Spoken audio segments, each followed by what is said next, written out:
My name is Kasper, and I work on Internet of Things, but mostly programmable things at Google. Um, my background is very much in the languages space. So I worked on embedded Smalltalk systems, JavaScript engines, and recently I worked on Dart, a structured programming language for the web. But clearly, this doesn't really match anything that sort of in the title. So we're going to change it a little bit now and focus on something not on this slide, not in my sort of usual background here. Let's see if we can get this thing going. So the reason why I'm here is that over the last few years, we've seen an explosion of devices for what we all refer to as IoT. It's a big word. Well, actually, it's 3 words. So it's like 3 big words. And it means a lot of different things to a lot of different people. But we're going to try to focus on one part of it here. The most interesting thing here is really like, here's an explosion of devices. We're seeing a tremendous growth, and it doesn't seem to be slowing down anytime soon. And if you put it in perspective and think about how many smartphones or cell phones you have today, we're around one estimate is around like 7.5 billion smartphones, but that's very much limited by the amount of people we have. Like some people may have 2 phones or 3 phones, but it's kind of hard to have 100. Probably doesn't make sense. Whereas in your home, in sort of cities, smart cities, and in enterprise settings, you can have lots and lots of devices, and we all want to sort of hook them up together and make them hackable, programmable. So this term Internet of Things, it really means almost too much, I think. It's about gathering data and sensing the surroundings, processing these data and transmitting them. It's about transporting this stuff across networks. So this involves switches and sort of network hardware. It's about storing this information, possibly in the cloud. It's also about analyzing and extracting insights from this processed and gathered data. And it's certainly about controlling devices and the environment based on alerts or insights gathered. So there's a lot of stuff going on here, and maybe even more importantly, there's also sharing of this data to other systems. So it's almost like this means too much. So I'm going to try to cut it down here and focus on a couple of these things, and turn my attention to the spaces where the devices are really present, and where you can really start talk about programming these devices. So certainly in the sense space, where you have lots of small devices that are doing monitoring and sensing, it makes sense to talk about programmable devices. But certainly also in the control space, you can talk about having devices that are controlled from other systems or even control other systems. So if we focus on those things, we can sort of narrow it a little bit down. These are not the only 2 devices that fit this, but there's like two different kinds here. There are like smart watches on the left, I guess, on the right for you guys. That are fairly big. I mean, it's not small systems we're talking about. They're running like microprocessors. They probably have hundreds of megabytes of RAM. They're like fairly big things, but they still fit in here, and usually in the control way that they are used to control other devices, just like a smartphone would fit in here as well. I don't know if you know what this thing is. It's an Amazon Dash button. It's a new thing. You can buy these for like $5 in the US. And what it does, it allows you to have a small button you can put somewhere in your kitchen. And when you press this, you order more macaroni and cheese. It's pretty clever. And they're all sort of branded. You can get them for like diapers and whatever you want to, right? And you can put them where you want to, really cheap. And they cannot run a big microprocessor. They run something much smaller, microcontrollers. So we think about this split in two segments. If we look at the hardware involved, like the microprocessor space is way too much to just order macaroni and cheese. Like one sort of setting here is, or one kind of device here is like the Raspberry Pi. It's really like a full-blown system that has like a quad-core processor that runs fairly quickly, has a gigabyte of RAM, and it's extensible through like external micro SD cards. It's not that expensive, and it can run sort of almost all systems. It runs Windows today. It runs Linux. It's probably the most commonly used OS on them. It can run more or less everything. This is like a small server. Like it's fairly small, it's fairly cheap, but it's still sort of a server. I find the other kind a little bit more interesting. This is a very high-end microcontroller, a fairly new one. It has an ARM Cortex M7 core, and like these are sort of high-end specs for that space. 32-bit CPUs, like a reasonable amount of RAM, like 320 kilobytes of RAM. It's quite a lot, and maybe up to a megabyte of flash. But they still actually cut some corners in producing this. They decided not to have a double precision floating point unit, and there's no sort of fancy memory management unit put in there as well. So it really puts some burden on the people developing software for these things to be able to live with those restrictions. It's not a full-blown thing. So in this presentation, I'm going to focus mostly on these kind of chips because I think that's really where the explosive growth is going to happen. Because like even though this is a really, really high-end microcontroller, it's still a lot cheaper than the other one, and we are seeing chips that are way, way below $1 in production cost. So it's happening. So people really want to run something like embedded Linux on their really small devices. So a good question to ask is like, is that even possible, right? And people talk about this UC Linux, which is a Linux that runs on very small devices without memory management units, but it really requires something like 4 megabytes of RAM and maybe 2-3 megabytes of flash. So it's really, really hard to run something like Linux in that space, and that makes a lot of people sad. They're used to having this, like, I just put Linux there, and then I have all my tools that I'm used to, and it just kind of works. Doesn't really work that well in this setting. So we need to figure out what we have instead. So we're left with something like this, like GCC is an important one, or LLVM. Maybe you have some sort of debugging support as well, but it's fairly primitive. Maybe this is a little bit too much. You probably have a bit more than this. But I think the best case scenario is something like this, where you have some a way of writing C code. Like this is a fairly well-structured, nice example from Mbed, produced by ARM. And like if you're lucky enough, you also have a GDB that runs across some sort of remote device connection here that allows you to work with the system. Often GDB is a little bit unaware of like the threads that are running on top of the OS, so it's like doing kernel level debugging. It's pretty hard, but it's still way better than not having it. I think this is sort of the best case scenario for development for these very small devices. To me, I kind of like this thing, but I know a lot of developers are not comfortable really writing a lot of code this way. And if you work in big teams, it's really hard to do anything with a technology stack like this. So what we see today is that there are not that many developers that are really productive with a setup like this. So I think we need to change that somehow. So now is the part where I tell you, well, what I really want, but also I think what you really need. Let's hope there's some overlap between the two things. I guess I think there is, and that's the reason why I'm here. So I think it's really important that we get a platform that's much more accessible to a much broader range of developers. We need something that seems familiar to a lot of people, not just say a few thousand people around the globe. We need something that can reach like 1 million of developers, not that few. And I think we need it to be based on some sort of high-level managed language that makes people more productive in this space. There are a few choices we can make there, and I have a good idea about what we should choose, but we'll get back to that, of course. But I think this is really important to make devices sort of programmable by, well, I say everyone, but at least like making them much more accessible and much easier to hack on. I think we need to change it a little bit. You also need a much more productive environment. Right now, I mean, you can build really cool things, really cool IT or IoT gadgets, but it's more in spite of the tooling than it is because of it. So I think you need a productive environment with like static analysis, code completion, things you're used to from higher level stacks. You need that in this space as well. And you need a sort of an ecosystem of functionality that you can pull in and reuse across these devices. That's something that's really hard to write with C code. It's not necessarily the most portable code in the world. So I mean, you can write it in a really nice way where it's pretty portable, but you still have to care a lot. So we don't see a lot of sharing going on. At least I think we could do way better. And I think this all is needed to make people build these things a lot quicker than we've seen in the past. So I think about how much faster people are developing web apps than they are like building embedded apps. If we'd somehow bridge the gap a little bit and make embedded developers more or less as productive as people developing for the web today, it would be a lot better at least.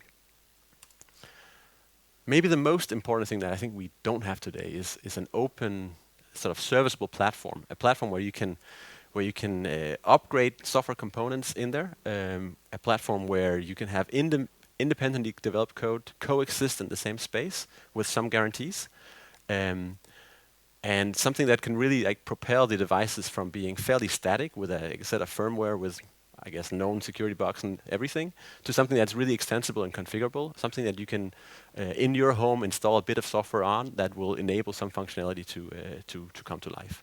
I think this is really core. And right now, there are a few players that are trying to build this thing, but they're mostly focusing on microprocessors and upwards. We see very few that are trying like really hard in the lower end space. There are a few, but it's hard.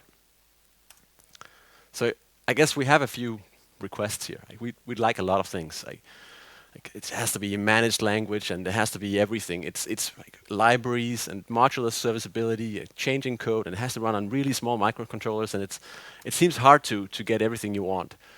I know people that really want a pony and they're not having it. People that want like golden toilet seats. It's not necessarily in the cards either. But I think we can actually have a lot of this. Maybe not everything, but I'll tell you where we can start, and then we can figure out how we can move towards having everything. So one possibility is to start with a high-level language like Dart, and this is where sort of I come in. Dart is a language I helped design a few years ago. We started out designing it for a web setting, but it's a fairly general purpose and familiar language to most. It is a high-level managed language, object-oriented, and it has a syntax that looks a lot like C, which I think is a benefit in this context. There are newer and cooler languages around, I think, too, that look way less than C, or way less like C than Dart does. But in this context, I think it's really a strength that you have something where like the usual things you do in a small embedded setting, the kind of code snippets you see there will sort of translate fairly easily to this thing. If you want to like play around with Dart, you can go to our dartpad.dartlang.org site where you can just try it out in a browser context just to get a feel for what the language is. But this is not a presentation about Dart, so it's just like enabling technology for doing what I'm going to show you. So the one problem we do have, though, is that does Dart actually run on these microcontrollers at all?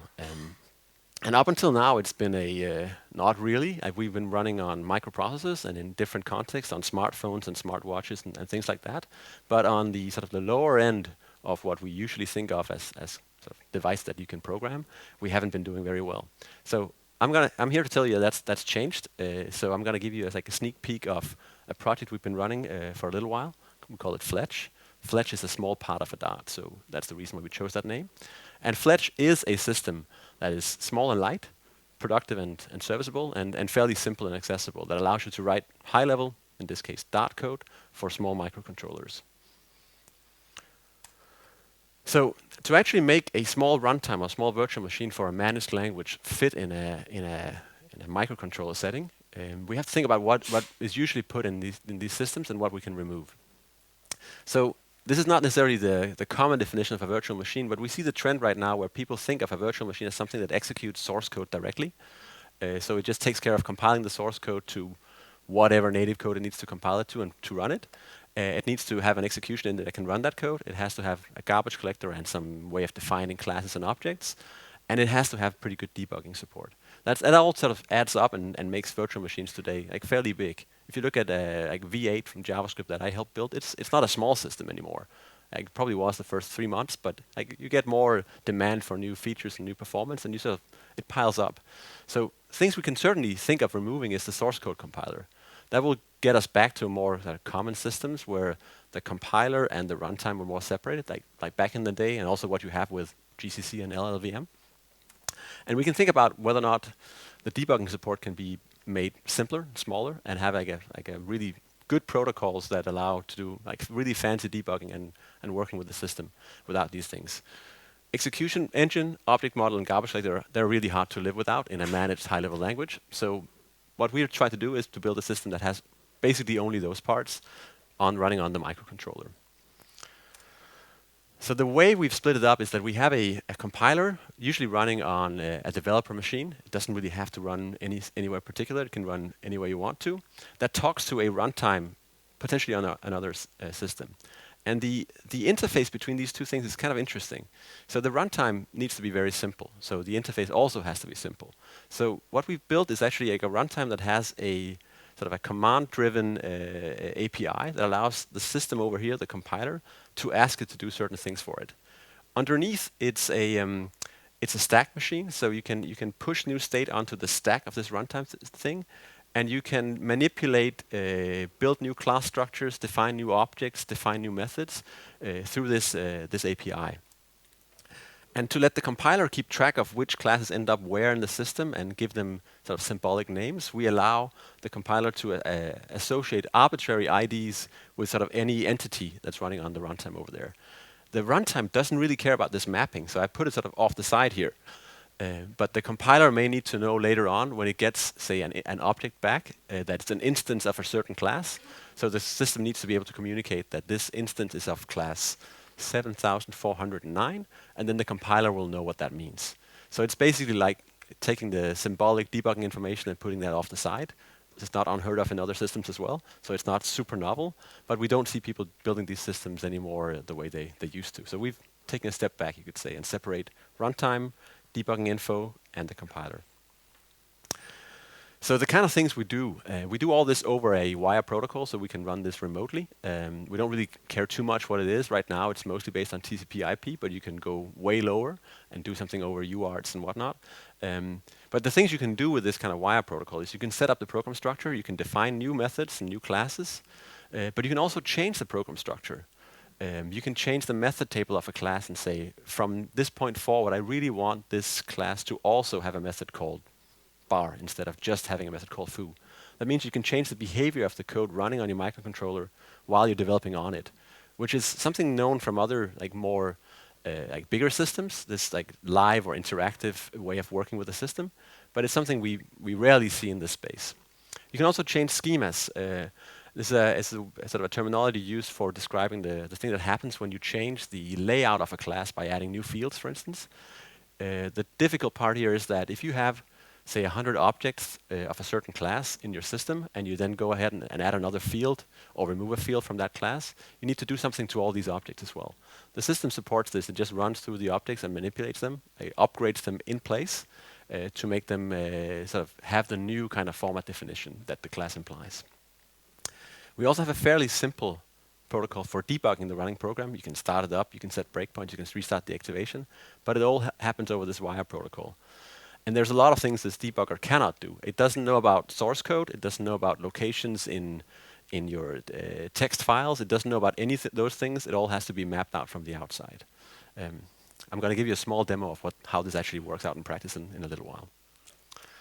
So what you need to remember is just like the runtime is super small. It's focused on doing one thing well, and that is being like a runtime for running programs. But it does have an API that allows you to manipulate it from the outside in this sort of stack-based machine, and that's driven from the compiler. There's a sort of an interesting side effect of this design is that we've found sort of historically that people working on virtual machines, they really hate adding new functionality to make developers' life easier. For some reason, we just want to focus on performance, performance, performance, maybe size as well. But those are the things we care about. Whereas people that work on the compiler side, they may care about good error messages and those things. So having the split where you don't have to convince the team delivering the small runtime to add more functionality to improve the command line debugging interface is actually kind of nice. There's resistance, like even in me when I work on the runtime, to somehow just keep making it hard for developers to use the system because I want to keep it small. So this split makes it much cleaner, and you can add more weight to the compiler if that is better for developers. So I don't know if that applies to everyone working on VMs, but it certainly applies to me. One other guy wanted to join too. So one thing, having said all that about performance, I do actually want to spend a few minutes talking about performance of these systems and how do you make them fast. One thing that a system like Dart does is that every method call is very dynamic. You have very little static information to go by, so you need to make that fast. It's very nice to work on a system like this, but the runtime has to be fast too. So this is like a super short interlude just to explain you a few technical details about how we're doing this system. So here is a class hierarchy where class C extends B that extends A, and the class D extends the class A, but is not related to B or C. There's a bar method in A that is overwritten in C. There's a foo method in B, and there's a separate bash method in D. So usually if you wanted to implement dispatching, that is calling a method on one of these objects, or an object sort of derived from one of these classes, you go and look at the class structure, and then you traverse the hierarchy and figure out, for instance, if you're calling, say, bar on a B instance, then you say, well, bar isn't defined in B, so let's look in the superclass. You go there and you find the method and you're happy. Often people end up adding a level of caching on top of that to make it faster, but that's sort of the gist of it. We found that these caches on really small devices are hard to control, especially in the size of them. They have to be fairly big to be hit quite frequently, and if you don't make them big enough, then you end up having to traverse the hierarchy too often. That makes them slow. You really want something more predictable. So luckily, there is a way of making it more predictable.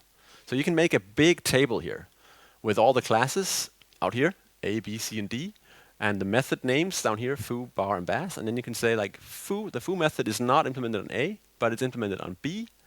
And the B version of this is also inherited to the C class.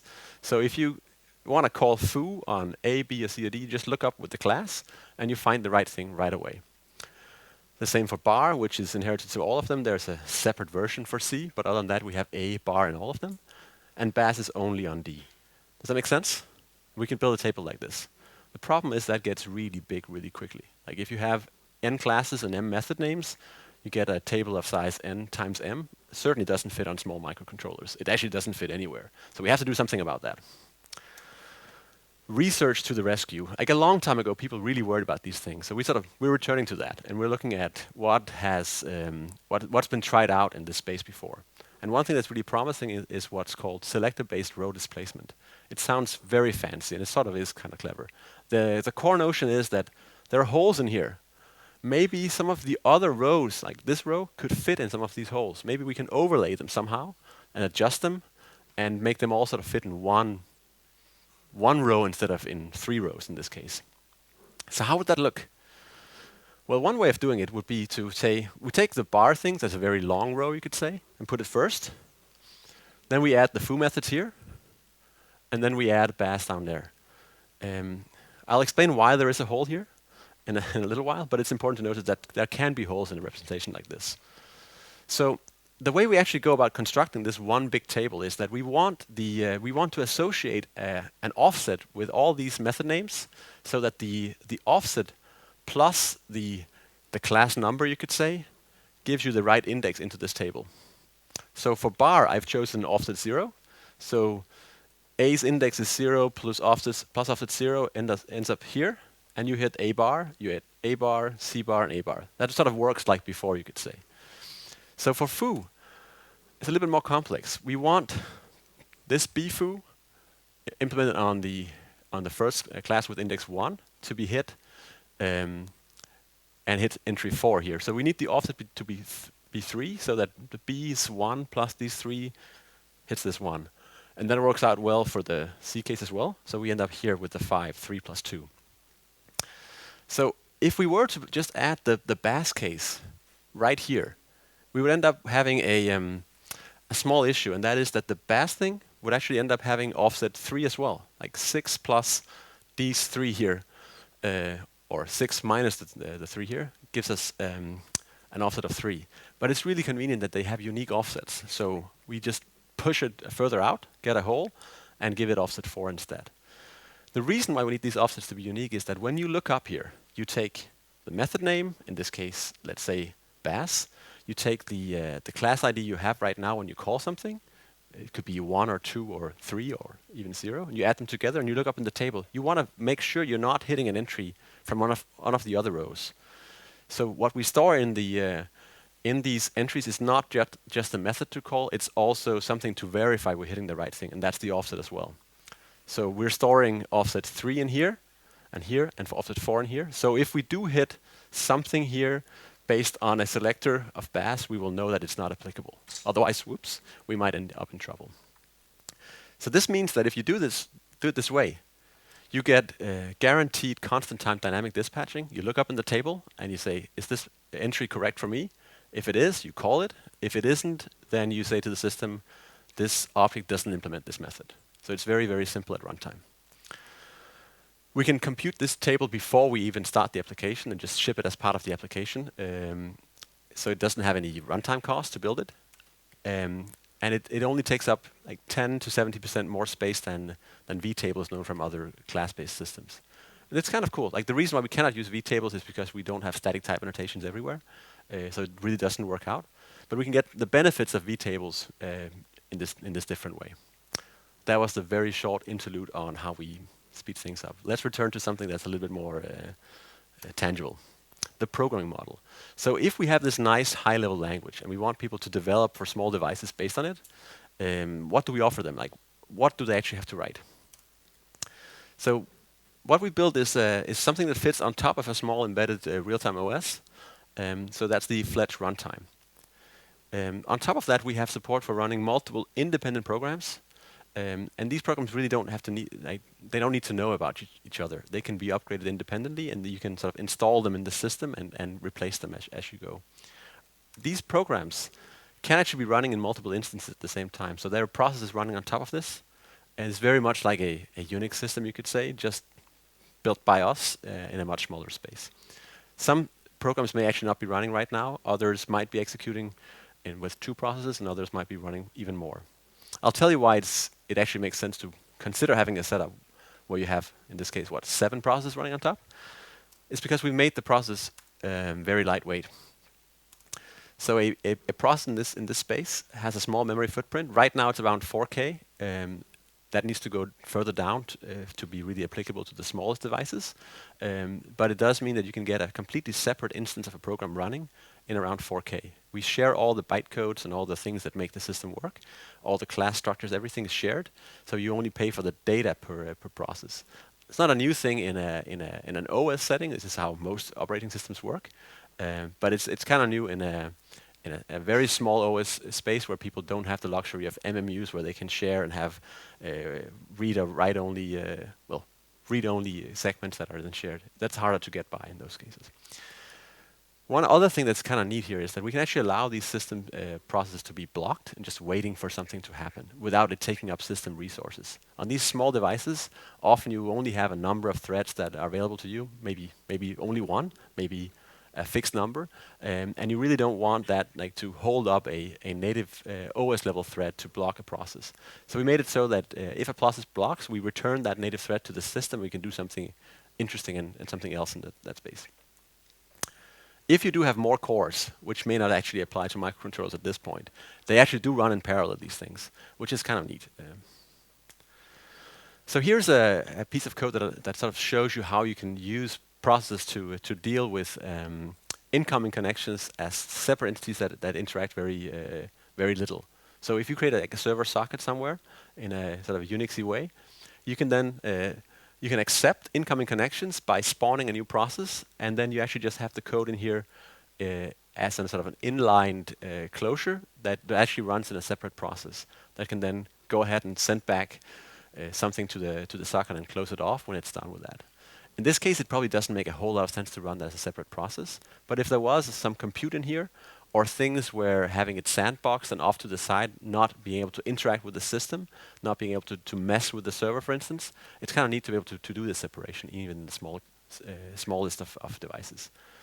This spawn accept method is actually a blocking thing. It doesn't actually return until it's accepted a connection. So that also shows that it's kind of nice. You can just reason about the code. You just block here until something happens. Like the latest craze is to do everything async, which is really nice in many ways it's really a nice model. It's just really hard to program in sort of large scale things.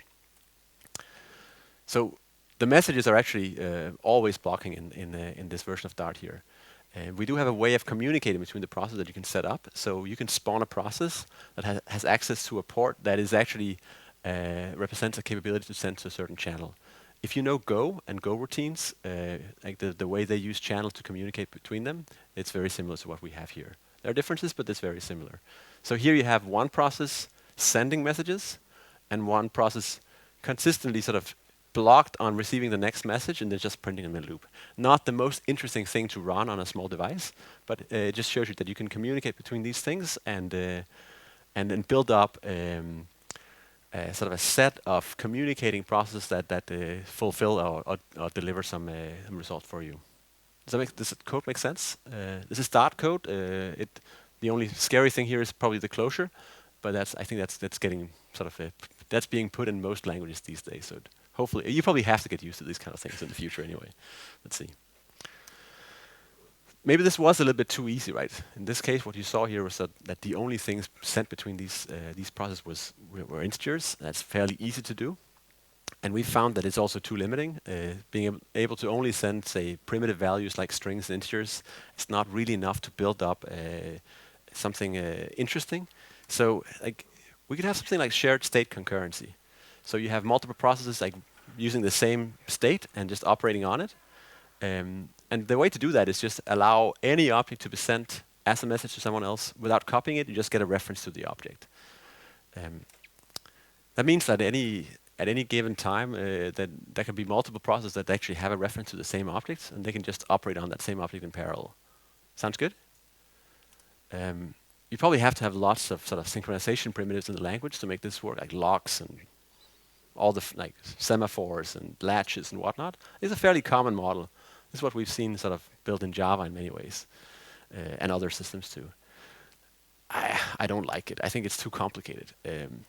So it's kind of nice to be able to send any object between these independent parts of your app, but it's just, I think it's too much to say that then suddenly every single object also might be like accessed in parallel by multiple independent threads. I think it's too much. So what we put in instead is actually shared immutable state concurrency.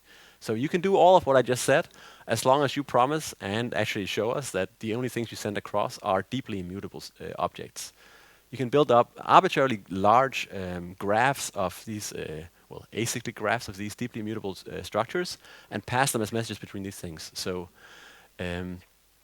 suddenly it's safe for multiple processes to operate on the same things, because they can only read, right? They are immutable, and you still have no need for explicit synchronization primitives. That means that it's possible for, say, 100 processes to orchestrate something by building up state, sharing it, and working with it. So there is one more thing. We've seen so far that a process can block and wait for something to happen. But what if you have a process that needs to wait for multiple sort of independent things to happen? How do you deal with that? In the async model, you just sort of register multiple independent callbacks and say, if this thing happens, I'm going to do this. If that thing happens, I'm going to do that. It would be nice to be able to support something like that. So what we put in here is something not completely unheard of in other languages either, fibers. So a lightweight threading model on top of the system that allows you to fork off new fibers that then end up doing blocking operations like in here. So the case here is that you want to wait until some temperature sensor actually produces a new value for you. So you block on the input in here, say what's the current value. If it's different from the last one, we send some message to someone. And we just keep on going in a loop, just like waiting for the next event to happen. But if you do have two sensors, like a humidity and a temperature sensor, you need to somehow like be blocked on two different things at the same time. And this is where our fiber model comes in, and you can just have an arbitrary amount of fibers in queued and waiting for something.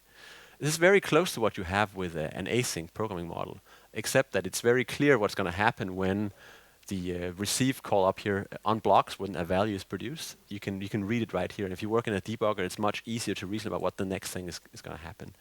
Often in an async model, you lose touch with what's sort of in-queued in your event queue, and also like who are going to process these things and how it's going to fit together. It's much harder to reason about in practice, at least. So this is a different model for it, where we allow multiple fibers within one process to run. These fibers are cooperatively scheduled. We only change between them. Whenever one of them blocks, we change to the next ready one. So there is no parallelism in here. There's no support for that. It is just a way of like logically having independent threads of control, participating in fulfilling some sort of task. So all that, and then on an embedded device. So how do we go about taking a programming model that feels like fairly high level to most people and just making it fit in a small space? Well, today we actually just announced a very early version of an SDK for doing these things. In the first version, we support devices that are way too big, like a Raspberry Pi, because they're very available. We've seen a lot of people that having fun with that kind of hardware that want to try out the workflows and try out working with with a high-level language in context of that. So the setup that we use is actually we have a developer PC, that's your Mac or Linux box, that is connected to an embedded device, in this case a Raspberry Pi. In the future, this is going to be available on microcontrollers as well. But we wanted to get started, well, basically today, so I had something cool to show you guys. So the way you run code here is basically you can say, I want to run it either on my development PC or I want to run it on the embedded device. And then you get all the feedback back from the system and you can debug and work with it. So just, I wanted to make sure this was actually in the slide, so if people saw this afterwards, that they would not be surprised. It is very early access. It's just to give you a feel for what it is. But it's usable. The way it works is that you can run code through the Fletch command and say, I want to run this dot program. And to change between running it locally and running it remotely on the Pi, all you need to do is to add a small sort of incantation at the end. We're probably going to make that a little bit shorter long term, but right now I felt like it was good to be explicit. So if you say run, it runs locally on my MacBook Pro. If you say run in session remote, it means run it on the Raspberry Pi. Let's see. And I think probably have a little bit of time here to actually go ahead and show you guys how this works out. So here I have the Fletch command. I can just double check that it actually works. And I have the SDK downloaded. And I can run these commands I just told you about locally on this device. Sorry. And it runs on my Mac with the Darwin tag up there. But I can also run it on this Raspberry Pi that I've got hidden down here somewhere. It doesn't really matter that much. It's connected with an Ethernet cable, so it should just work when I say run it remotely. And so this compiles the code to bytecodes. It moves it over. It starts it up there. It starts a VM instance, and it starts communicating with it. So in itself, this is not super impressive. But the nice thing is you can actually start doing more. You could say, I actually don't want to just run it. I want to debug it instead. And that will move you into the debugger, where you can say, I want to say, put a breakpoint in main and then run to that. And then you're in main, you can say, I want to see where I'm stuck. In this case, I'm actually stuck getting the info from the system before printing it out. Of course, say, that's fine, just continue, and then it prints the things. So you connect it to the device and you can work with it. Next step for us is to make the upgrading the code very simple to do, so that if you change your files on disk and say, I actually want to apply those changes over the wire and say, let me change the string here and start over in that method, that just works. It's not part of what we're sending out today, but it's something we're building. So you get to work with the code more or less as if it's running on your device, and the promise is to be able to do exactly the same thing for a microcontroller. One thing I sort of told you about but didn't really show you is that being able to run lots of processes at the same time is kind of neat, and then we can actually do that already today. So I have a small program here, processes galore. Let me try that again, and it just shows that you can run 100,000 processes, start them up, get them to send some messages, and stop it all down again in fairly quickly.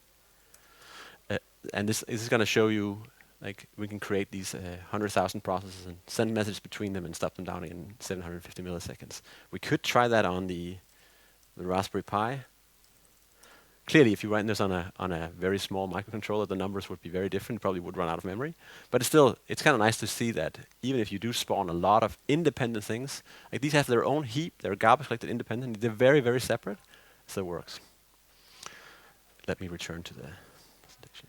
So hopefully this gives you an idea of what kind of things you can do. Right? It's an attempt to build a high-level, accessible language where the tool chain is also higher level than what you're used to, but you still get some low-level debugging support from the system. If we were to actually go ahead and blink some lights on that thing, clearly you also need access to the GPIO and all that stuff. So we built that into the system as a set of packages that you can just install and have fun with, and we believe we can grow a small ecosystem of support functionality that can do fun stuff for you. One interesting thing here is, again, the model is very simple. You just have a loop. At some point you say, I want to sleep here for 500 milliseconds. That means that, and then you sort of flip the bit on the GPIO pin. It's a very simple model, and this doesn't necessarily mean that you're blocking a native thread from the OS underneath. You're just saying, right now, this thing running doesn't have anything else to do. So give back the thread and come back later when I have something to do. It's just a very simple model. If you look at what people write today for small OSs, they write kind of this code, right? But it doesn't really scale well upwards when you start building big things. Our system will.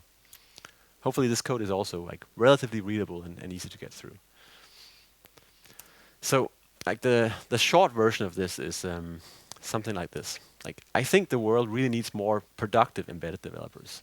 Like the growth in devices is really impressive, but there are way too sort of few people out there that can really develop something amazing in that space. I think we have to change that. Otherwise, it's going to be the same 100 people in the world that needs to produce all the code. It doesn't really scale. It's certainly a problem that too many developers, they lack the skills to target embedded devices. This is not because of developers that are, like, it's not because we have bad developers, it's really because of the constraint that targeting embedded devices leaves you with. I mean, it's really hard. I'm not saying that having a high-level language and having a managed systems and all that stuff is going to solve all problems, because you still have constraints here that you're not used to. But it makes it a lot easier to get started and a lot easier to start reasoning about the hard problems, not setting up the tool chain and working with GDB. So again, we need more developers, and right now it's hard to teach them to use the current offerings for these low-end devices. We need to make that easier. I think it goes without saying that productivity is higher with better tools and a managed language. It's really hard to measure this thing. It's something that you usually like see in when you see teams working with better tools. They just get sort of enabled by that. But it's something that we haven't been able to play a lot with in the embedded space before, and it's something we'd like to try to change. And maybe the conclusion is really that managed languages that fit on microcontrollers will soon include Dart. Dart is a high-level but fairly simple language in many ways. It's designed originally for a web context, but it's designed by a couple of people that really care about performance and footprint. And we've designed the system so that it actually fits in a space like this. So it's not a stretch to put it in a microcontroller, and it's something that we're actually developing.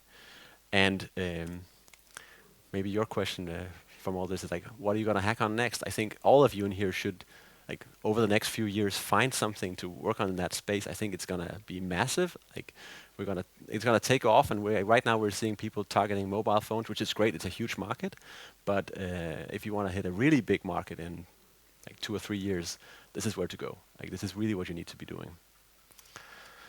So I think we have a little bit of time for questions, which I really like. So I hope you have some questions for me, and then otherwise you can drop by later, and I can show you more about what's running on these devices and how we are going to move it forward. But if you do have questions, let me know. Yeah, so there's 3 questions through the application, so I'll start with them.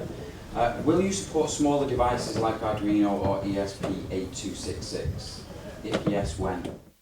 So right now our target is really like the 32-bit CPU. So there are Arduino CPUs out there, or Arduino systems that sort of fit that bill. But right now we've not wanted to venture into the 8 or 16-bit bit space. We're trying to focus on like a few sort of devices at a time. Raspberry Pi is like a bit of a cheat in the sense that it's way too big, so that's not a real target for us. The first thing is probably going to be a Cortex M7 thing that we believe we can roll out fairly soon. Next in line will probably be something like the big Arduinos, Arduino Due and a few others. So I think the answer is yes, we will get those done. And I think sometime next year, probably early next year, is a good bet on that. Can you say something about IDE support? IDE support. Yeah, what I showed you here is like the really bare metal version of this, like running everything from the command line. Dart is well supported by a few IDEs today. We're seeing most interest in the IntelliJ, Sublime, and Atom space. So there is a way of plugging the Dart analyzer and doing static analysis and code completion in that space that you can use with Fletch almost today. It's not trivial to set up, which is why I didn't want to brag about it. So we'll try to make it trivial to set up, so that if you're using Atom or Sublime or IntelliJ, you will be able to work with the Fletch offering from within that. Lastly, you showed interaction through GPIO, but can it also interact with Python libraries and execute Python scripts? So luckily, on something like the microprocessor-based Raspberry Pi, there's almost nothing we cannot do. We can call out to the system and start new process. So we could run Python there as well and talk to that. I think that would be fairly easy to get going. Um,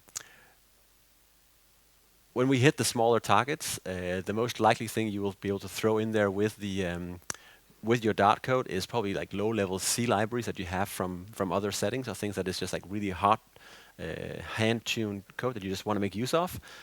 So I think on the microcontrollers, having something like Python is going to be a stretch. There is MicroPython, but it's a little bit bigger than what we're targeting. So the everything here is not really like what you've seen with the GPIO is not built into the system. It's built on top of the system. So it's all user-level code. So you can write the same things yourself if you wanted to. I have a question.